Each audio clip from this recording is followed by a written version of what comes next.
রব্বুল আলামিন মাহবুব মাওলাই নিশিরাত্রে আল্লাহ তোমার দরবারে হাত বাড়াইলাম আমার নবীজির উসিলায় আউলিয়া কেরামদের উসিলায় আল্লাহ আমাদের প্রত্যেকের জীবনে গুনাহ মাফ করে দাও আল্লাহ। এত সকাল কাউকে দুনিয়া জমিনে নিচে নিও না আল্লাহ, প্রত্যেকের হায়াতের মধ্যে রিজিকের মধ্যে বরকত দান করো আল্লাহ।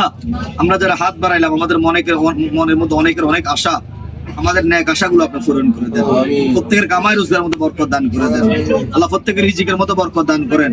অত্র এলাকার আযাব গজব মাফ করে দেন আল্লাহ। অত্র গ্রামের উপর রহমত নাযিল করেন আল্লাহ। আমরা যারা এই মাহফিলের জন্য কষ্ট করেছি আমাদের এই খেদমত নাজাতের ব্যবস্থা করে দিও আল্লাহ। এই এলাকার মান্যগণ্য ব্যক্তিদেরকে আপনি কবুল করেন।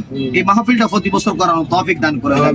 যারা সাহায্য সহযোগিতা করেছে আল্লাহ, 1000, 2000, 3000, 5000, 10,000 টাকা, অনেকে অনেক ধরনের টাকা পয়সা দিয়ে গায়ে খেটেও পরিশ্রম করে আল্লাহ যারা এই খেদমত করে গিয়েছে, আঞ্জাম দিয়ে গেছে আল্লাহ, প্রত্যেকের এই খেদমত হাসর ময়দানে নবীজির নসিব করে দিও আল্লাহ। মক্কা মদিনার মেহমান হিসেবে আমাদেরকে কবুল করো। ওয়াজুদু সুবহানা রাব্বিকা রাব্বিল ইজ্জাতি আম্মা ইয়াসিফুন আল্লাহ। বিশেষ করে আল্লাহ মুহিন ভাইয়ের ছেলে গোলাম রসুল আল্লাহ, আমি আসতে পারি না ওই সময়, এই গোলাম রসুল আপনি কবুল করে নেন আল্লাহ।